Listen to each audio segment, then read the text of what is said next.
Binge the full week of The Ray Taylor Show ad-free over at inspireddisorder.com/plus. This is The Ray Taylor Show.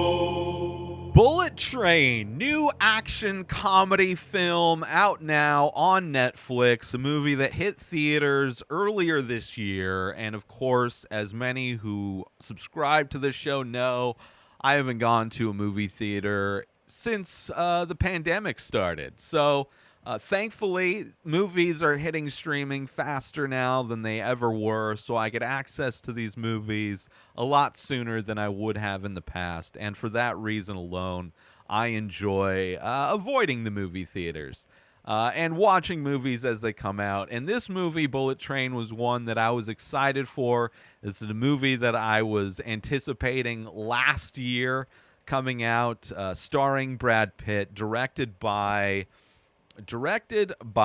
David Leitch, who has directed movies like Fast and the Furious, Hobbs and Shaw, which, yeah, it was an okay movie. Fun. It's all right. It's all right. Deadpool 2, which is a lot of fun. Atomic Blonde, which had great moments, especially great fight scenes. And also, he's an uncredited director on movies like John Wick and I think the first Deadpool as well. Either way, somebody that's clearly used to big action scenes. Hobbs and Shaw had big action scenes. Of course, Deadpool, big action scenes. And this movie definitely has a lot of action. Definitely some large action. There are a ton of cameos in this movie, which I enjoyed. Overall, I really love this movie. I want to start there. I had a lot of fun watching this movie, finally. I'm a big fan of Brad Pitt as well. Usually enjoy everything he's in. And was fun to see him in an action movie. He had a cameo in The Lost Island or whatever, the movie with starring Channing Tatum and what's her face, Channing Tatum and God, what's her name? I don't know why I'm blanking on her name. Sandra Bullock, which was a fun movie. Let me get, what was that movie called with them? The Lost Island, right? The Lost City, which was an okay movie. I think the first half of that movie was a lot more fun than the second half. A movie that really felt like it was heavily edited. It feels like they changed that movie up a lot. But a movie, nonetheless, was a lot of fun. Brad Pitt has a very fun cameo. This movie has both Channing Tatum and Sandra Bullock as cameos, kind of. Channing Tatum, a little bit more of a cameo. Sandra Bullock kind of being his handler, the voice on the phone. Brad Pitt is like one of many assassins that are on this bullet train in Tokyo. And this story is told through a lot of flashbacks, or at least the context for why everybody is on this train is told through through flashbacks. So instead of like exposition, just explaining a lot of stuff, you get to see, what brought everybody there through their own kind of paths to ending up on this bullet train. And it's also a fun excuse to show a lot of different action scenes that don't necessarily tie together in a traditional sense. So an interesting way to tell the story. I appreciated that. It adds like a layer of complexity for an action film.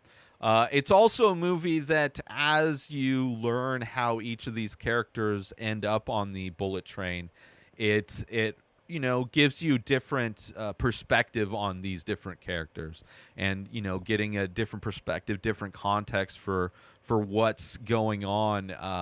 It makes you care about some characters more, makes you hate other characters more, and all the while Brad Pitt's character is kind of like a bumbling guy. Like, he's kind of nerdy in some ways. He has been experiencing a lot of bad luck. He's going to therapy. He's kind of like second guessing a lot of aspects of his life, but just not somebody with a lot of confidence. Let's put it that way. And despite the fact when things happen, he's clearly trained and capable to be doing the job he's doing.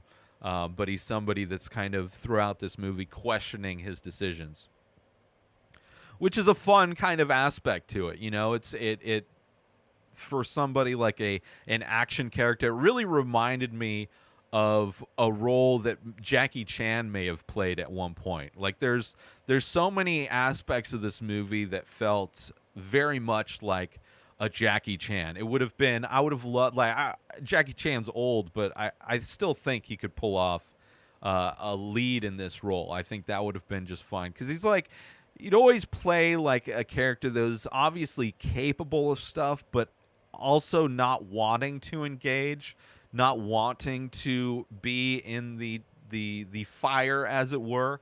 A lot of the Jackie Chan movies, also using unconventional objects as weapons, which is something that Brad Pitt's character does a lot.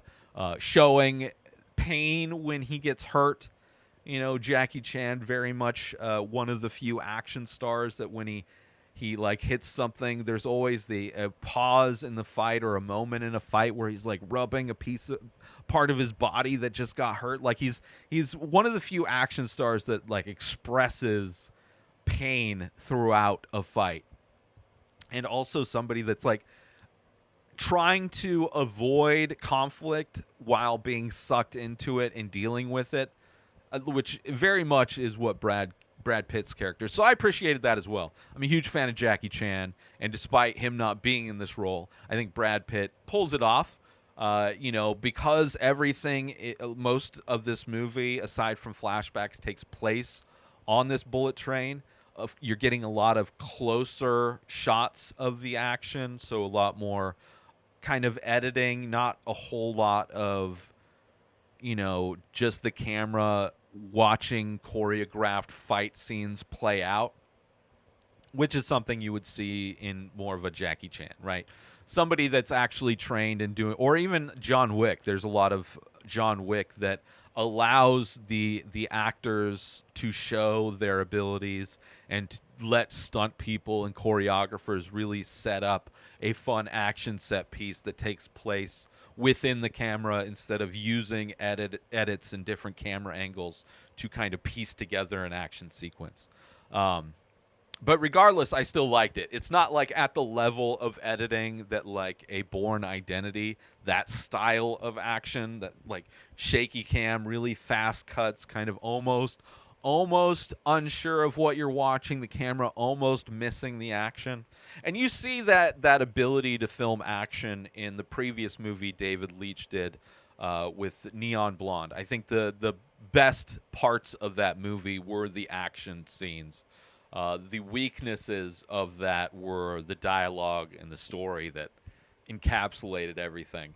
So that's why I'm not the biggest fan of Neon Blonde. I'm definitely more. It definitely felt like it was in the same vein of a John Wick, which I am very much a fan of.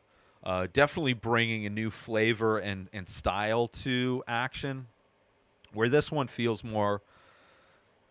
Definitely has elements of kind of modern action, that John Wick action, but also elements of like classic action movies and martial arts movies. So I enjoyed that, and how they tell a lot of these action, like a lot of fun characters. Everybody has fun code names. Brad Pitt's code name is Ladybug, because he needs good luck. He's been having a string of bad luck, and he needs good luck, so his handler gives him the code name Ladybug.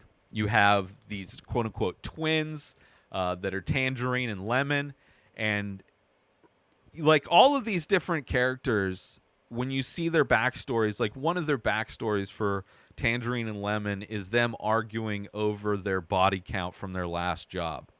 Right, they had to extract this one guy who's a son of somebody important, and during the extraction, a lot of people died, and they're arguing over the total body count. And in their argument, it gives you a reason to flash back to that moment where they're doing this extraction as they're going over the number of bodies that they killed, which is funny, right? It's hilarious. but also a great way to inject more action into a scene that is technically just two guys arguing over the number. So I appreciated that. They end up being really fun characters as well. All of these characters kind of being fun in a way, very interesting in a way.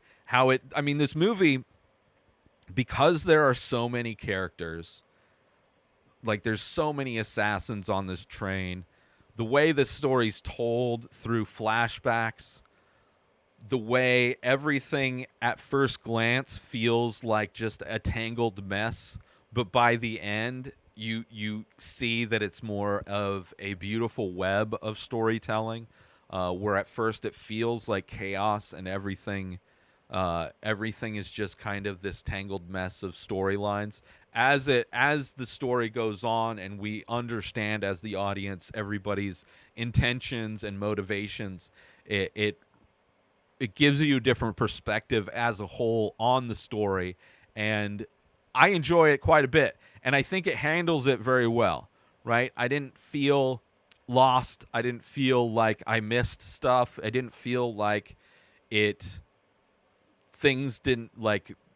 there weren't any holes necessarily that I felt like they existed in the story and in the complexity of the story.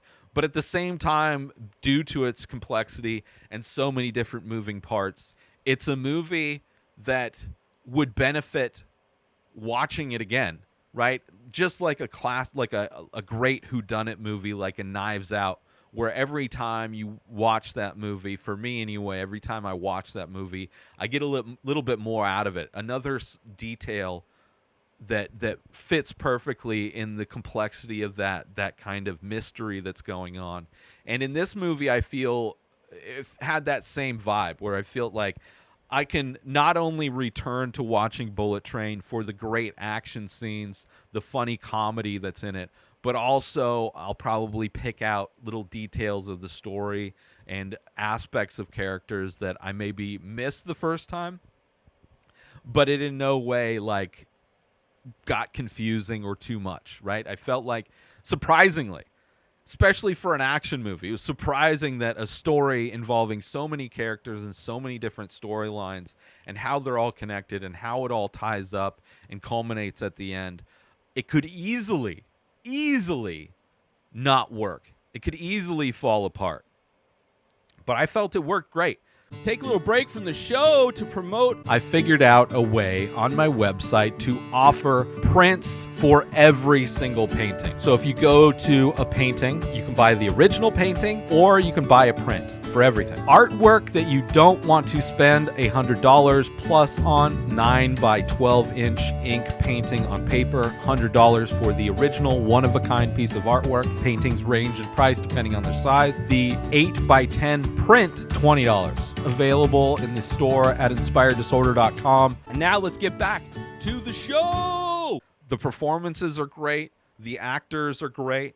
You know, it's a lot of different types of people, right? As opposed to a lot of action movies could just cast a bunch of really fit dudes that all kind of look the same and all kind of have similar abilities. But in this one, you have somebody like Brad Pitt's character who's like reluctant to even be there, kind of suffering from bad luck.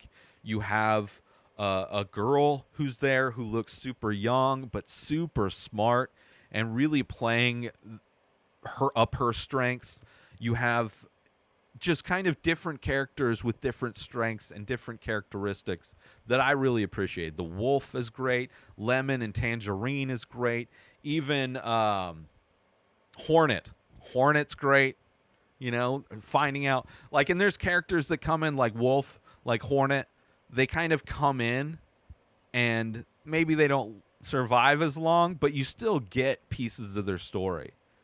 And part of their story, especially in Hornet's case, explains why certain things, like there's a snake on this train and you find out later not only why that snake is there, but also has been used in these things. Part of that kind of clarifying what these questions that you have leading up, and as things get answered throughout the story. It's great. It's absolutely great.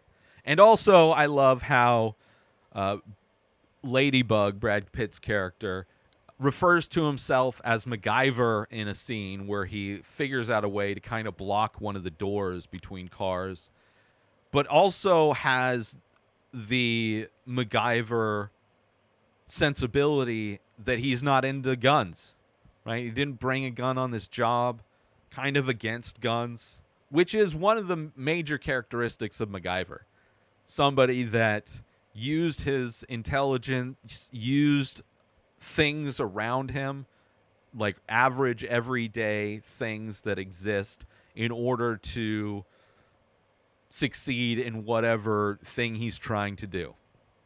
So even in that comparison of MacGyver, there's like other aspects of Ladybug's character that are also comparable to the MacGyver character, which, if you weren't a fan of MacGyver, you would never know that he was not into guns. You may get the reference when he blocks the door that like he used the luggage and the golf club and stuff, and that was like a very creative way to block a door on a train. But there's even more depth to that if you know the character.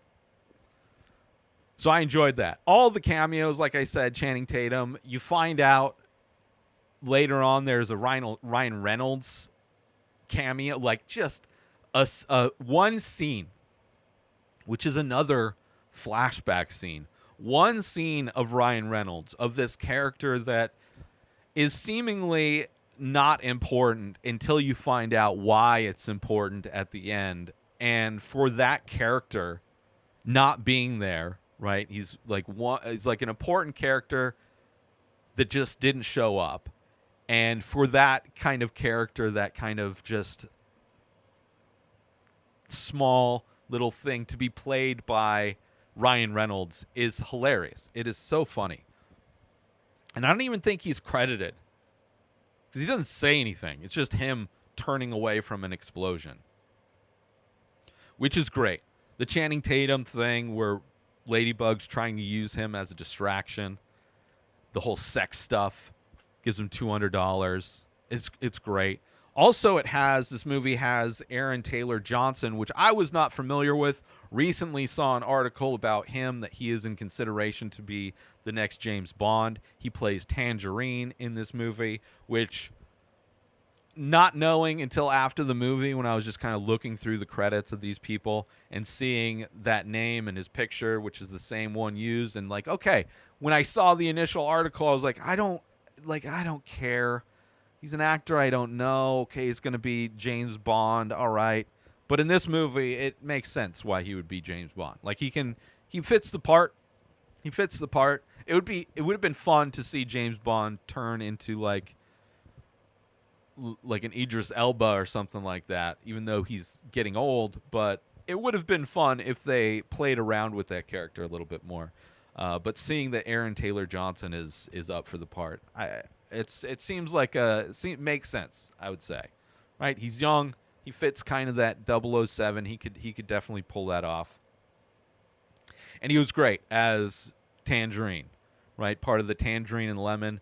How Lemon like uses the Thomas the Tank Engine TV show as a metaphor for life. How he reads people and labels them as different characters from that kids show as like kind of ways to identify their characteristics, specifically the Diesel character, and how when he labels people, he'll like put a sticker on them, and how that plays into other characters understanding somebody that may or may not be honest in the moment. Amazing. Like, there's all these small little details that end up paying off, right? That just seem like random characteristics, like character things, and they end up meaning something throughout the story. Whether it's his obsession with Thomas the Tank Engine, or those two guys called twins, seeing their origin, how they started together in a way. And also the tragic nature of what happens to them in this movie, where one ends up surviving. Like, there's a moment where one thinks the other's dead, and then it ends up that one that was thought to be dead ends up surviving to only see the other one dead. Tragic, right?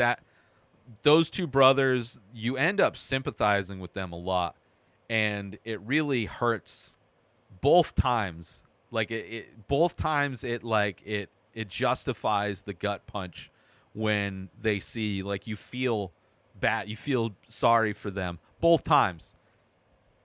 It's just great. Everything is great. The way it's all played off, the way it's written, the action scenes. There's an explosion that happens towards the end of this movie, and the crazy actions scene that happens right after that explosion that kind of initiates like this final battle between two groups of people is amazing. It's such good action. So much fun. Like, you're in it, right? You're there. You're seeing like these people who were independent leading up to this event coming together in order to fight the bigger threat. Amazing action scene.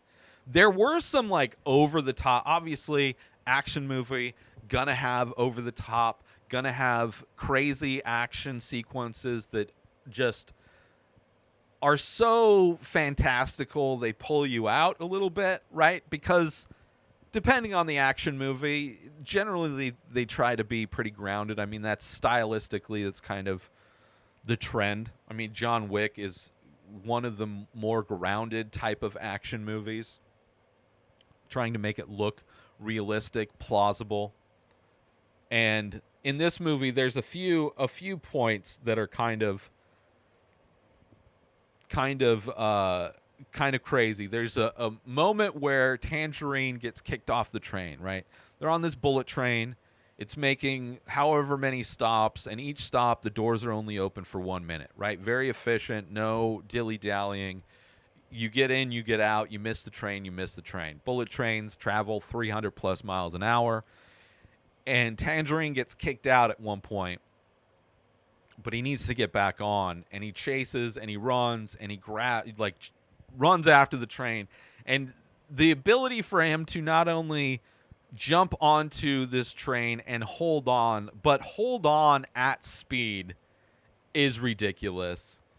When he's able to punch through the windshield of the train, which I would imagine has, in reality, a lot of, I would imagine it's very thick, first off.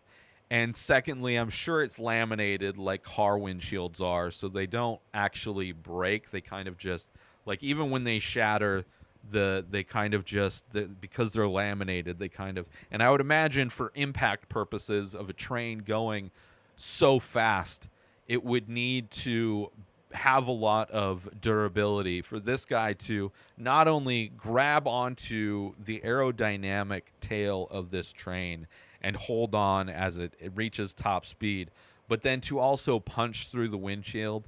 I'm like, okay, but that's action movies, so common, right?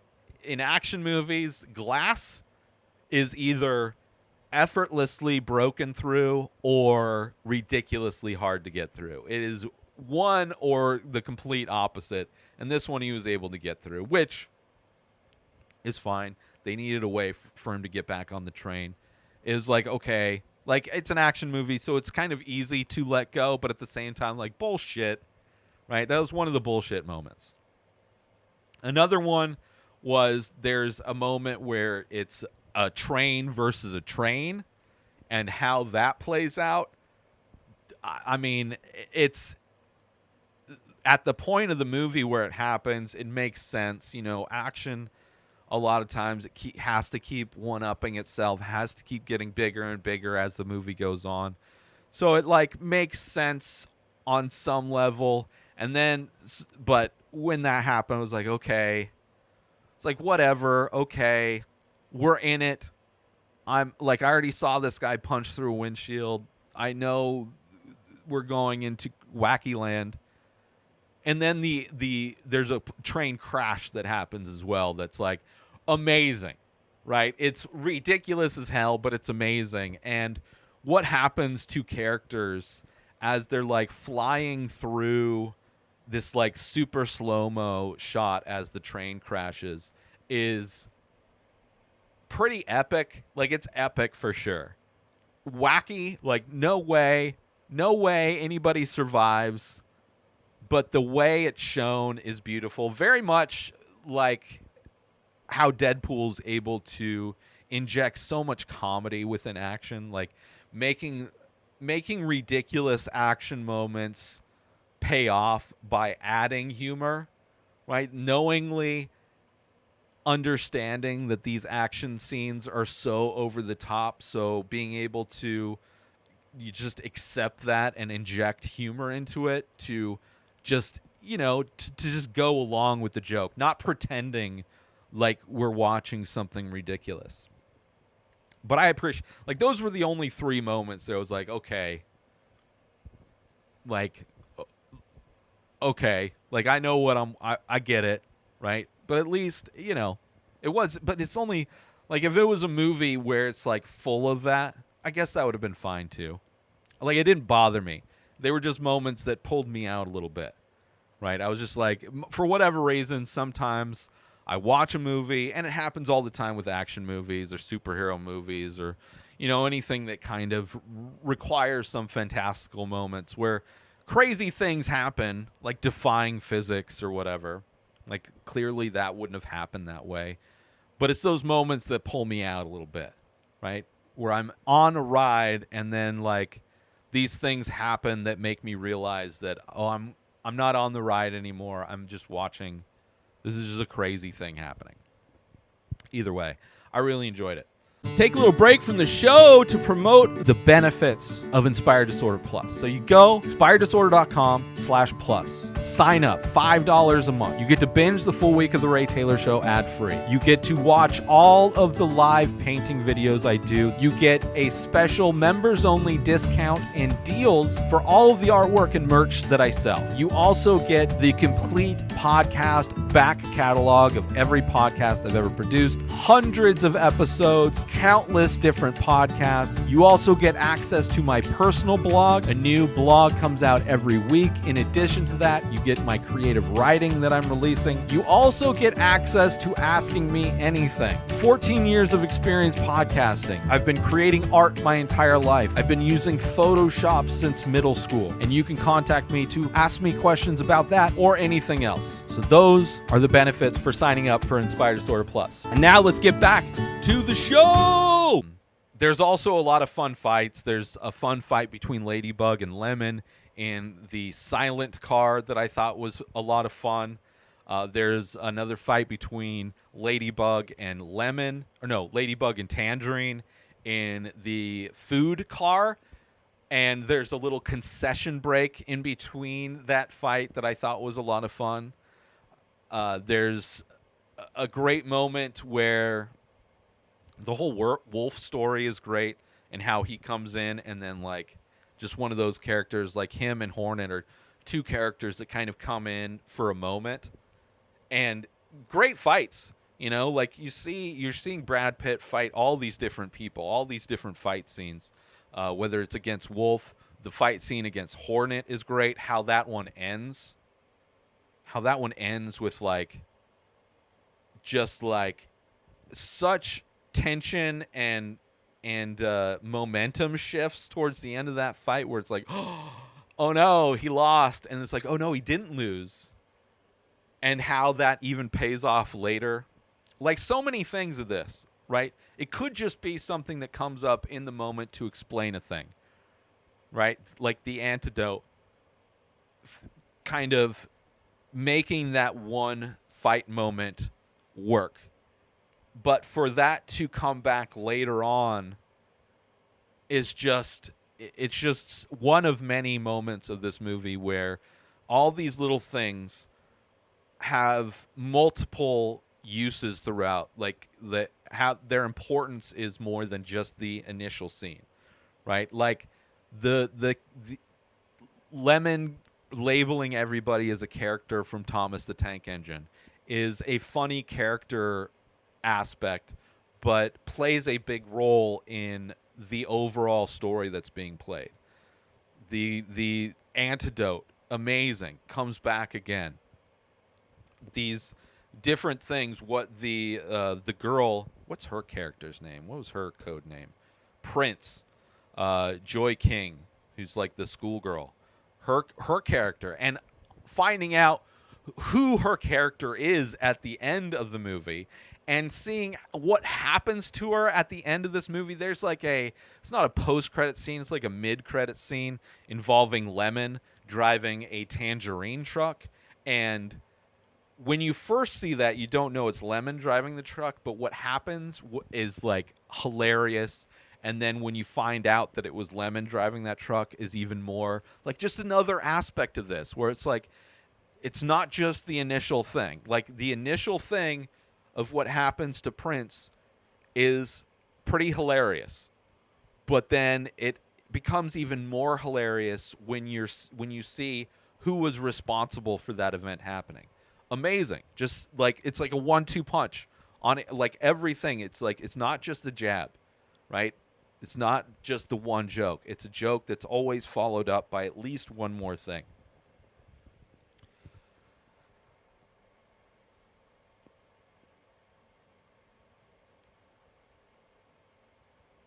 And the whole story with White Death kind of being the orchestrator in a lot of ways, and how that all, like, the one moment really of exposition, right?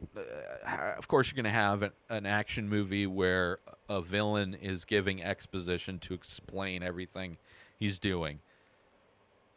It's great. I enjoy that scene, playing off of Ladybug, you know, not being happy with Brad Pitt's character saying bro, right? Like very, very like Southern California laid back type of a hitman kind of a guy in Ladybug. But it's great, that exposition scene, because in that scene explains and clarifies everything that's happened, right? Not that we haven't been given bits and pieces of it along the way, but when it all kind of gets tied together and you see, like, it's in that exposition moment where you see that it's not just a bundle of different stories being thrown together, that it's actually this beautiful spider web of a movie that has been just showing you little bits and pieces, and you're looking at it from different angles, so it looks like a mess. And when it's kind of laid out and explained and everything's finally is tied together, I found it beautiful, right? I found it great. Which usually the exposition moments in action movies don't do that much to do it, right? It's the guy's on the log and he's on the conveyor belt heading towards the giant saw, and the evil villain is telling him the whole plot of what he's done and what he's going to do. And in this one, it's in some ways like that, but I think it's got a lot more meat on the bone than your standard exposition by the evil villain. And that White Death, played by Michael Shannon, great, right? He has a evil looking face. Doesn't even have to say much in this movie, right? So many great actors, great casting, and like they're so perfect even though they don't necessarily say anything.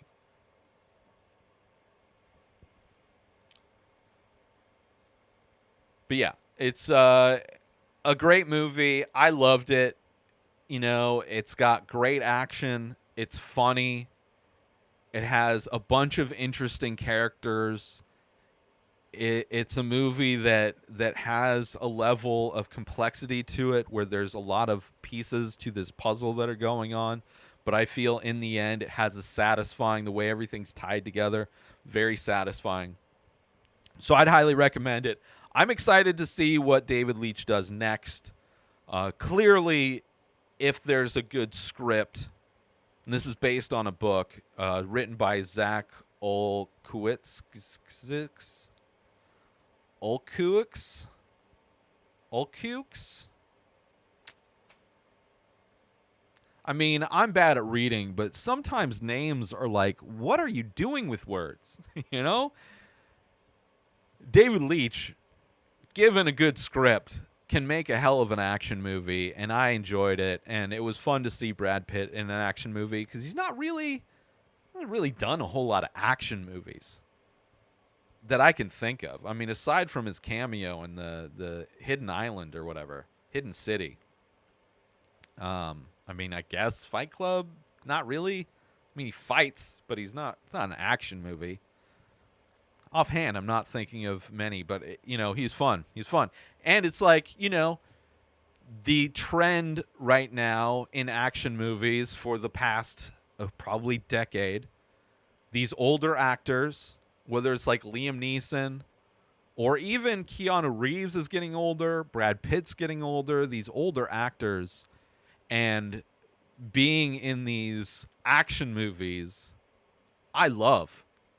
It's a trend that I'm enjoying, because they're like good actors, and the way action movies are made, like really paying attention to the action and even kind of bringing a new style to the action is great. I loved it. Check it out. It's on Netflix. Bullet Train. New episodes of The Ray Taylor Show come out every single day. Subscribe on YouTube and everywhere our podcasts are found.